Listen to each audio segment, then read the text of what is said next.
ایک نوجوان کا آخر میں واقعہ سناتا ہوں، ذرا پیار سے سبحان اللہ بولتے۔ نام نوجوان کا مبارک ہے، مسجد نہ بانگیا مؤذن ہے تے غریب ایڈا ہے کہ کوئی رشتہ دار نیڑے بھی نہیں آنا۔ بندہ ہوئے نا غریب تے بندہ رشتہ داراں کو پوچھے نا تو سنا کیا لگنا ہے، ہونا سکا کزن ہے، ماسی نہ پتر ہے، چاچے نہ پتر ہے، آنے نہ سنا کچھ بھی نہیں لگنا جی مولوی صاحب۔ تے بندہ ہوئے نا امیر تے رشتہ دار ہوئے دور پارنا تے بندہ اس کو پوچھے بھئی تیرا کیا لگنا ہے، آنا بڑا قریبی رشتہ دار ہے۔ یہ ہمارے معاشرے کی روایات ہے، اللہ معاف فرمائے، لیکن میرے نبی دا یہ انداز نہیں، سرکار دا یہ طرز عمل نہیں۔ سرکار فرماتے ہیں اللہم احینی مسکینا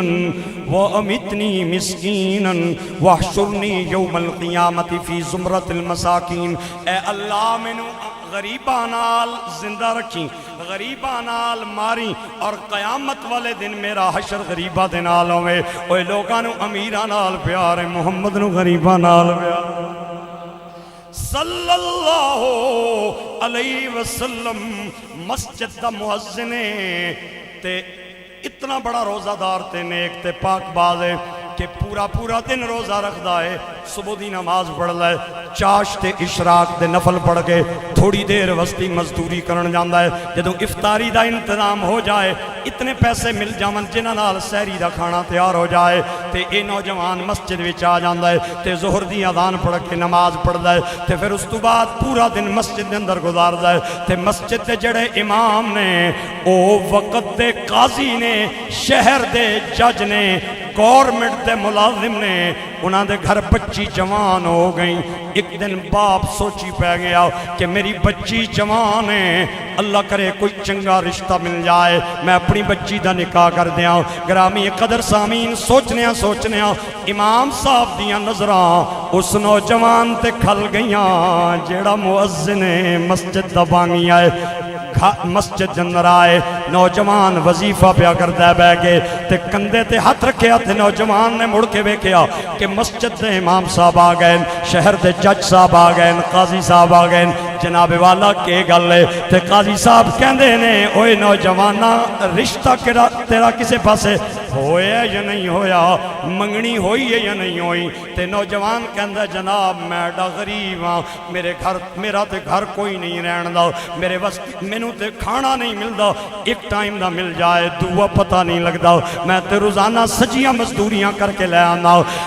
قاضی صاحب نے نہ دائیں ویکھیا نہ بائیں، نہ سجیاں نال مشورہ نہ کھپیاں نال، اس نوجوان نو کہندے نے تینوں کوئی ہور رشتہ نہیں دیندا، میں اپنی بچی دا رشتہ دین واسطے تیار۔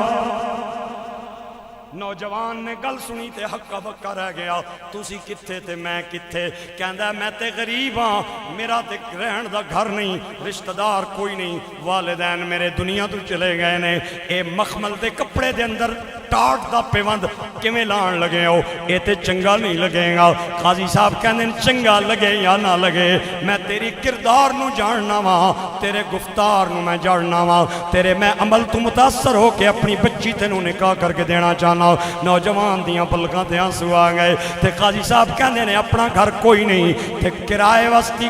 کرائے دا گھر لے لے، 2-4 کمرے ہون، میں اپنی بچی نکاح کر کے تینے گھر بھیج دیاں گا۔ بالآخر نوجوان نے کرائے دا گھر لے لیا، قاضی صاحب نے اپنی بچی عزت نال شادی کر کے نوجوان دے گھر بھیج دیتی۔ رات گزر گئی رات، صبح دے ٹائم اوہی نوجوان مؤذن نوجوان مسجد دے اندر آیا،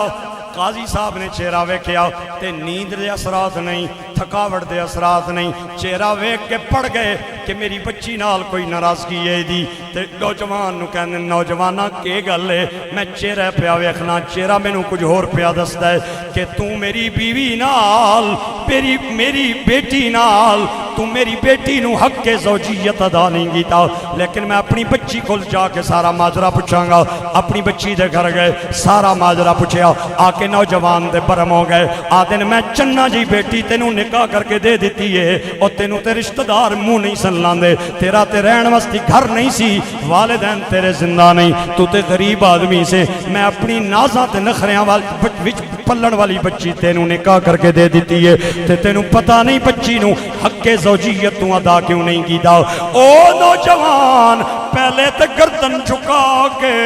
قاضی صاحب دیاں گلاں سندا رہا تے پھر جدوں قاضی صاحب دیاں آوازاں بلند ہوئیاں تے نوجوان نے گردن اٹھائی تے بڑے دھیمے تے دھیرے لہجے دے اندر احترام نال کہندا ہے قاضی صاحب پہلے تے امامت والا رشتہ سی پہلے تے عالم دین والا رشتہ سی تے ہن تسی میرے سہرے ہو میں تہاڈا جوائی داماد ہاں تے سہرا پیواں دی جا تے ہوندا ہے میں تے تانوں اچا بول بھی نہیں بولنا چاہنا وا تساں جڑا میرے تے احسان کیتا ہے نا او زندگی وچ میں بھولنا نہیں ہاں لیکن تہاڈی بیٹی نو میں حق زوجیت ایک وجہ تو ادا نہیں کیتے او وجہ بھی میرے کول پوچھو نا قاضی صاحب کہندے نے 10 کیڑی وجہ ہے او نوجوان کہندا ہے تسی حکومت دے ملازم ہو جڑی تنخواہ تانوں ملدی ہے او گورنمنٹ دے ٹیکس دے پیسیاں نال ملنی ہے تے گورنمنٹ دا ٹیکس حلال دی کمائی نال بھی آندا ہے تے حرام دے ذریعہ نال بھی آندا ہے میں اے نہ کہندا تہاڈی ساری تنخواہ حلال دی ہے میں اے بھی نہ کہہ سکدا تہاڈی ساری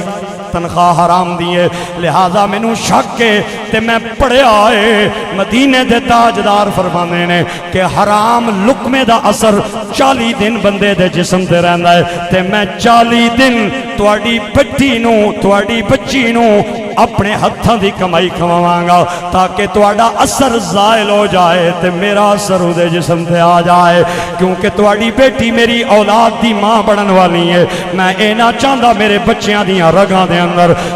حرام دا ایک ذرہ بھی چلا جائے قاضی صاحب نے نوجوان نو گھٹ کے دے سینے لایا متھا چمیاں دعا دیں دے اپنے مال چلیں گئے تے جنے نے 40 دن اپنی کمائی اپنی بیوی نو کھلائی 40 دن بعد انہوں حق زوجیت عطا فرمایا اللہ نے بیوی نو پہلی رات ہی خوشخبری عطا فرمائی پہلی رات ہی امید لا دیتی تے 9 مہینے بعد جڑا بیٹا پیدا ہویا او بیٹا کون ہے میں ادا نہ بولن لگا جتھے تک سپیکر دی آواز جا رہی ہے سبحان اللہ میرے کنا تک آئے اس بیٹے دا نام نامی عبداللہ بن مبارک مبارک کا بیٹا عبداللہ تے باپ نے نام عبداللہ رکھا عبداللہ بن مبارک بہت بڑے تابعی بہت بڑے محدث ایٹ اے ٹائم مفسر ایٹ اے ٹائم حافظ قرآن ایٹ اے ٹائم قاری قرآن اتنی عظیم ہستی ہے امام اعظم ابو حنیفہ جن کے بارے میں فرماتے ہیں قیامت والے دن اگر اللہ نے مجھ سے پوچھا ابو حنیفہ کیا لایا ہے تو میں عبداللہ بن مبارک کو اللہ کی بارگاہ میں پیش کروں گا اے لایا رزق حلال ہو تو بیٹے ایسے پیدا ہوتے ہیں اللہ ہمیں اپنے رزق کو حلال کرنے کی توفیق دے اور ہمیں حرام کی آمیزش سے محفوظ رکھے